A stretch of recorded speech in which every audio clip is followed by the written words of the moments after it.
ప్రైజ్లాడండి.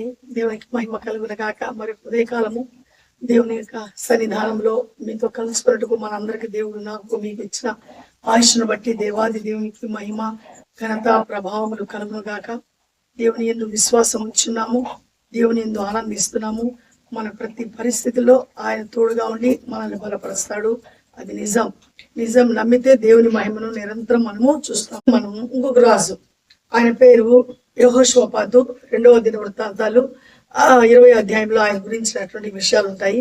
ఆయన చాలా దేవుని యందు భయభక్తులు కలిగి 2వ దినవృత్తాంతాలు 20వ అధ్యాయంలో యెహోషాపాతు అనేటువంటి రాజుల గురించి మనం చూస్తున్నాము. యెహోషాపాతు దేవుని యందు భయభక్తులు కలిగి యథార్థమైన జీవితాన్ని కలిగి జీవిస్తున్నాడు. కాబట్టి దేవుని యొక్క కృప ఆయనకు తోడుగా ఉంటుంది. ఇలా ఆయనకు తోడుగా ఉండేటువంటి సమయంలో ఆయన మీదకి అన్ఎక్స్పెక్టెడ్ గా అంటే 3 రాజులు దండెత్తి వస్తారు. అమోరియలు, మోయాబీలు, మోయీరులు అనేటువంటి వాళ్ళు. వీళ్ళు వచ్చినప్పుడు తనకు కొంచెం భయం వేస్తుంది.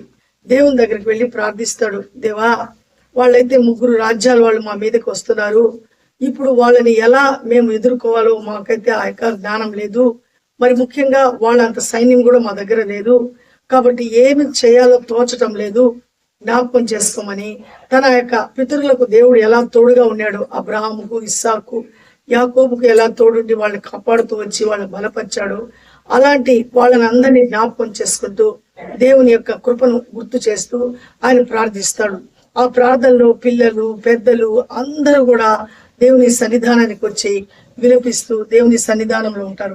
అంటే ప్రత్యేకమైన విషయం ఏంటంటే, రాజు దేవుని యందు భయభక్తులు కలిగి యథార్థంగా జీవిస్తున్నాడు కాబట్టి తనతో ఉండేటువంటి ప్రజలు కూడా ఆయనకు వ్యతిరేకంగా ఉండకుండా వాళ్ళు కూడా దేవునితో నడుస్తున్నారు, దేవుని యందు ఆనందిస్తున్నారు. అదే క్రమంలో వాళ్ళందరూ కలిసి దేవుని సన్నిధానంలో ప్రార్థిస్తున్నారు. అయ్యా మాకేమి తోచటం లేదు, మేము ఎలా ఆ యొక్క వచ్చేటువంటి ఆ 3 రాజులను మేము జయించాలో మాకు కావాల్సినటువంటి కృపనిమ్మని అడుగుతాడు. అప్పుడు దేవుడు ఆ టైంలో ఆసాపు అనేటువంటి ఒక ప్రవక్త ఉంటాడు, ఆయన పంపించి చెప్తాడు, నువ్వు భయపడాల్సిన అవసరము లేదు, నువ్వు ఖచ్చితంగా దేవుని యందు నమ్మిక భయభక్తులు కలిగి ఉన్నావు, రేపటి దినము నువ్వు యుద్ధానికి పో. అయితే యుద్ధానికి పోవాల్సింది ఆయుధాలు తీసుకొని కాదు, యుద్ధం అంటే దేవుని పద్ధతిలో మీరు యుద్ధం చేయాలా. ఎలాంటి యుద్ధం చేయాలా? మీరు బూరలు తీసుకొని తర్వాత దేవుణ్ణి స్తుతిస్తూ గొప్పగా ఆయన్ని మీరు ఆరాధిస్తూ మీరు నడిచినప్పుడు ఆ యొక్క శబ్దాలకు అంటే వచ్చేటువంటి రాజులు తారుమారైపోతారు. వచ్చేసి వాళ్ళు ఈ శబ్దాలు విని వీళ్ళు 3 కలిసి కుమ్మక్కై వీళ్ళ మీదకి వస్తున్నారు. కానీ దేవుడు ఏం చేస్తాడు? దేవుడు వాడేటువంటి పద్ధతులు చాలా మన యొక్క జ్ఞానానికి మించిపోయినటివి. అసలు మనం ఏ విధంగా ఆలోచించినా సరే వాటిని మనం అర్థం చేసుకోలేము. ఎందుకంటే ఆయన గొప్ప జ్ఞానం కలిగినటువంటి దేవుడు. మనకు పరిస్థితిని బట్టి ఆ పరిస్థితిలో మనం ఎలా కాపాడబడాలా, ఎలా మనం ఆయన యొక్క కృపకు మనము పాత్రలు అవ్వాలా అనేది ఆయన దగ్గర ఆ యొక్క జవాబు ఉంది. కాబట్టి ఆయన అంటున్నాడు, ఈ ప్రవక్త ద్వారా రాజును బలపరుస్తున్నాడు, నువ్వేం భయపడాల్సిన అవసరం లే, రేపటి దినం ఖచ్చితంగా యుద్ధానికి వెళ్ళు.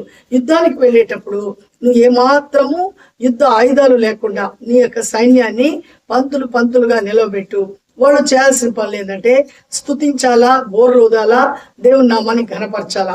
ఇలాంటి శబ్దాలతో దేవుణ్ణి వాళ్ళు మహిమపరిచినప్పుడు దేవుడే వాళ్ళ పక్షాన యుద్ధం జరిగిస్తాడు అనేటువంటి మాట ఈ యొక్క ప్రవక్త ఎవరితో చెప్తాడంటే యెహోషాపాతుతో చెప్తాడు.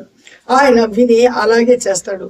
అప్పుడు ఈ శబ్దాలకి వచ్చినటువంటి 3 రాజులు వాళ్ళు ఏం చేస్తారంటే తారుమారి ఒకరినొకరు పొడుచుకుంటారు. వాళ్ళు అంటే ఇజ్రాయేలీలే అనుకొని, యూదులే అనుకొని వాళ్ళు ఒకరినొకరు పొడుచుకొని చనిపోతారు. కాబట్టి అక్కడ దేవుడు వీళ్ళైతే ఏ యొక్క ఆయుధాన్ని అక్కడ ఉపయోగించరు. కేవలం దేవుడు చెప్పిన ప్రకారము ఆ యొక్క ఆయుధాలు ఏంటంటే పాడుట, దేవుని స్తుతించుట, దేవుని మహిమపరచుట, అంటే దేవుడు చేసిన కార్యాలన్నీ గుర్తు చేసుకొని దేవుని గొప్ప చేస్తారనమాట. కాబట్టి అలాంటి పరిస్థితుల్లో దేవుడు వీళ్ళకి విజయాన్ని ఇచ్చేటువంటి పద్ధతి ఏంటంటే, వాళ్ళకి ఎలా వినిపిస్తుందంటే ఆ శబ్దము గొప్ప అంటే సైన్యంతో వీళ్ళు వస్తున్నారని, గుర్రాలతో వస్తున్నట్టు, అంటే వీళ్ళ యొక్క స్థుతి వాళ్ళకి ఎలా వినిపిస్తుందంటే గుర్రాలు రథాల మీద ఈ యొక్క సైన్యం వాళ్ళ మీదకి వస్తుందంటేటువంటి ఆ యొక్క వినికిడి వాళ్ళకి వినిపిస్తుంది. కాబట్టి ఆ భయంతో వాళ్ళు ఏం చేస్తున్నారంటే శత్రు హృదయాలు భయం చెందిపోతాయి. వాళ్ళు అప్పుడు ఒకరినొకరు వాళ్ళు పొడుచుకొని అక్కడ వచ్చినటువంటి 3 సైన్యాలు అంటే 3 రాజులు వాళ్ళే చంపుకొని చనిపోతారు. ఇది దేవుడు చేసినటువంటి మహత్కార్యము. అంటే దేవుడు ఏ పద్ధతిలోనైనా సరే ఆయన బిడ్డలను ఏం చేస్తాడంటే కాపాడుతాడు. అయితే మనం కలిగి ఉండాల్సినటువంటి ఉద్దేశము లోబడాలా, ఆయన మీద ఆధారపడాలా.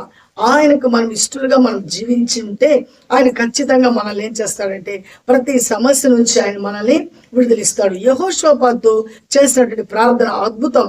అయ్యా, మా వల్ల అయితే ఏమీ కావట్లేదు, నాకేది తోచడం లేదు, నేను ఎలాంటి నిర్ణయం తీసుకోవాలా అని దేవుణ్ణి అడుగుతున్నాడు. దేవుడిని అడిగినప్పుడు దేవుడు ఇస్తున్నటువంటి జవాబు, నువ్వు ఏ నిర్ణయం తీసుకోవాల్సిన అవసరం లేదు, నువ్వు నీ సైన్యాన్ని నిలవబెట్టు. వాళ్ళు ఏం చేయాలా? నన్ను స్తుతించాలా, నా యొక్క నామాన్ని ఘనపరచాలా. తర్వాత వాళ్ళు ఏం చేయాలంటే తీసుకురావాలి ఏంటంటే దేవునికి సంబంధించినటువంటి బూరలు ఇలాంటి అంటే తంతి వాద్యాలతో దేవుని వాళ్ళు ఒక మంచి మ్యూజిక్ తో దేవుణ్ణి ఆరాధించాలా.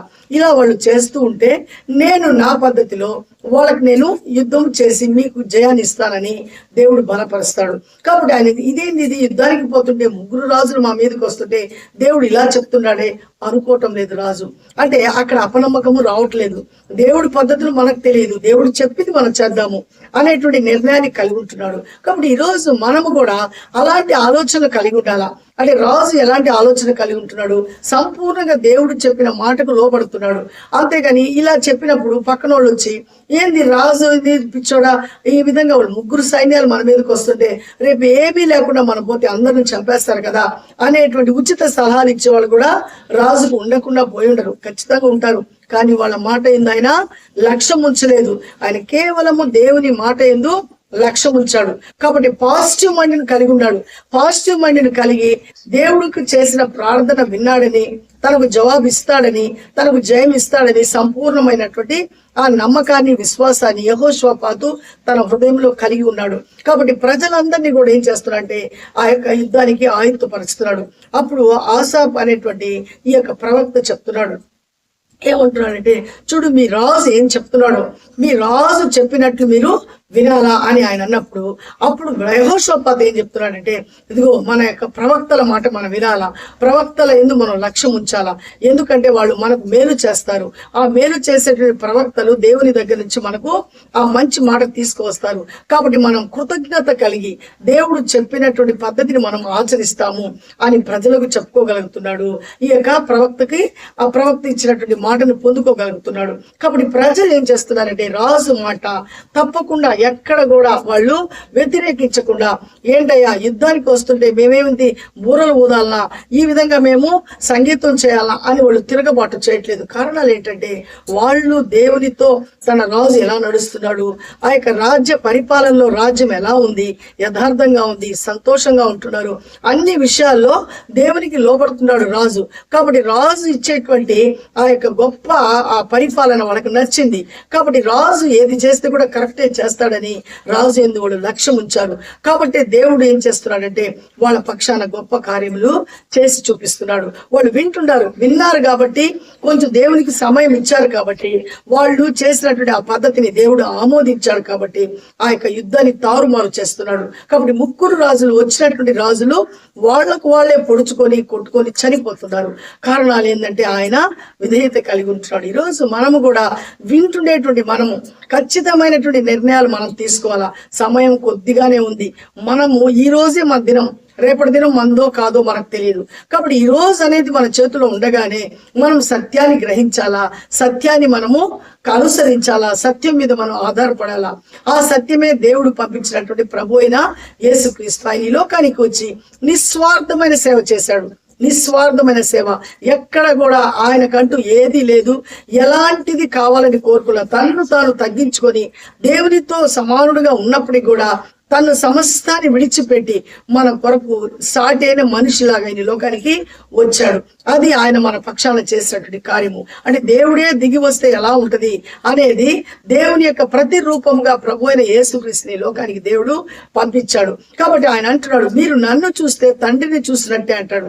కొంతమంది శిష్యులు ఆయన ఇబ్బంది పెడతారు, ఇంకా తండ్రిని నువ్వు చూపించటం లేదే, ఇంకా ఎప్పుడు చూపిస్తావని. యోహాను సువార్త 4వ అధ్యాయంలో తన యొక్క ప్రత్యేకమైన శిష్యుల్లో ఫిలిప్ అని ఆయన అడుగుతాడు. ఏమడుగుతాడంటే, అయ్యా నువ్వు అన్ని బాగా చెప్తున్నావు, బాగుంది, నీ తండ్రిని చూపించు అంటే, ఇదిగో నన్ను ఎవరైతే చూస్తారో తండ్రిని వాళ్ళు చూసినట్టే అనేటువంటి మాట అంటే వాళ్ళకి అప్పుడు అర్థం కాదు. కాబట్టి ఎప్పుడైతే మనోనేత్రం తెరవబడుతుందో అప్పుడు ఎవరు ఏంది అనేది మనకు అర్థమవుతుంది. కాబట్టి మనము ఆ మనోనేత్రం తెరవబడాలంటే సత్యాన్ని మనము కలిగి ఉండాలా.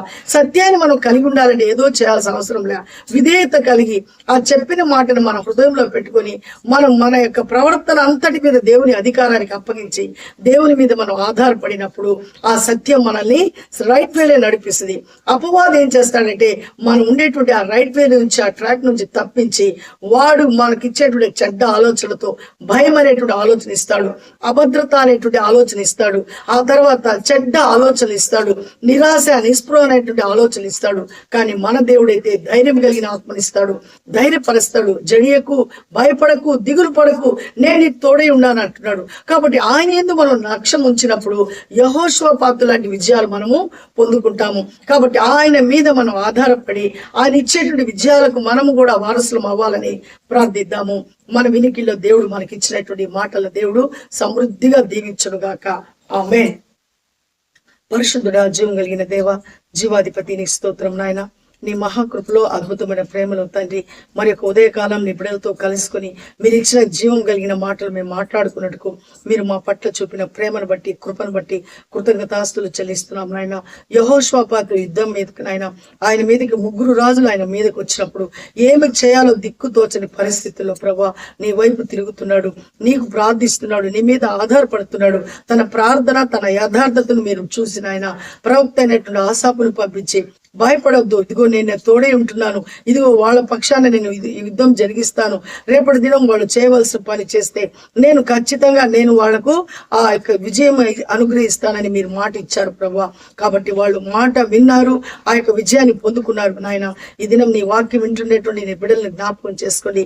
ఎవరి కుటుంబంలో ఏ జీవితంలో ఏ బాధ ఉందో, ఏ రోదన ఉందో, ఏ బలహీన పరిస్థితులు నాయన బలహీన పరిస్థితులు బాధపడుతూ దుఃఖంలో ఉంటున్నారు, ఒక్కసారి జ్ఞాపకం చేసుకోండి అయ్యా. వారి హృదయాలు మీ వైపు తిప్పు విధంగా, మీ మీద నమ్మకం ఉంచే విధంగా వాళ్ళ హృదయాన్ని నాయన అయ్యా బలపరచమని బ్రతిమాలుకుంటున్నాం నాయన. ఇదిగో ఆ తండ్రి అయితే మార్కు సువార్త 9వ అధ్యాయంలో అంటున్నాడు, నమ్మిక మాత్రం ఉంచమని మీకు చెప్పినప్పుడు అపనమ్మకం అనేది నాదో లేకుండా చేయమని ఆ తండ్రి అడిగినట్టు ప్రభా నీ బిడ్డల పక్షాన నేను విజ్ఞాపన చేస్తున్నానయ్యా. ఆ నమ్మకం, ఆ నా అపనమ్మకం అనేది ఉండకుండా పరిపూర్ణమైన నమ్మకంతో నిన్ను ఆరాధించి నీ మీద ఆధారపడి మీ కృపకు ప్రతి బిడ్డ పాత్రులకు సహాయం చేసి ప్రతి ఒక్కరికి నాయన ఆ నీతియుక్తమైనటువంటి ఆ గొప్ప కృపను అనుగ్రహించి ఆశీర్వదించమని మరలా మీ చిత్తమైతే మేము మీ బిడ్డలు కలుసుకునే పర్యంతరం నాయన నీ కాపుదల, భద్రత, క్షేమం మా అందరికి ఉంచి ప్రతి ఒక్కరి అవసరత తీర్చి, ఇదిగో నా దేవుడు నా పక్షాన్ని యొక్క అవసరత తీర్చాడు, ఇదిగో నన్ను నిలవబెట్టాడు అనేటువంటి సాక్ష్యం ఇచ్చే విధంగా బిడ్డల కుటుంబాలు, జీవితాలు ఉండటకు కృపను చూపించమని యేసయ్య పరిశుద్ధ నామంలో అడిగి ప్రతిమాలు వేడుకుంటున్నాను పరమ తండ్రి. ఆమేన్, ఆమేన్. అందరికీ ప్రైజ్ లాడండి. షాలోం.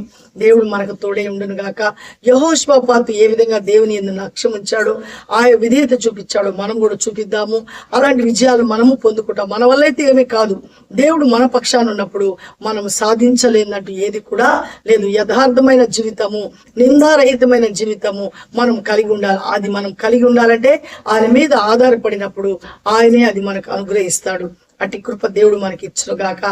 తప్పకుండా మీరు షేర్ చేయండి, లైక్ చేయండి, సబ్స్క్రైబ్ చేయటం మర్చిపోకండి. అనేకులకు మన ఛానల్ గురించి తెలియచేసి దేవుని రాజ్యాన్ని కట్టుటకు ప్రతి ఒక్కరు కూడా మీరు మీ యొక్క వంతు పనిని మీరు చేయగలరని నమ్ముతున్నాను. మరలా కలుసుకునే పర్యంతరము దేవుని కాపుదల, భద్రత మనకు తోడుగా ఉండును గాక. షాలోం.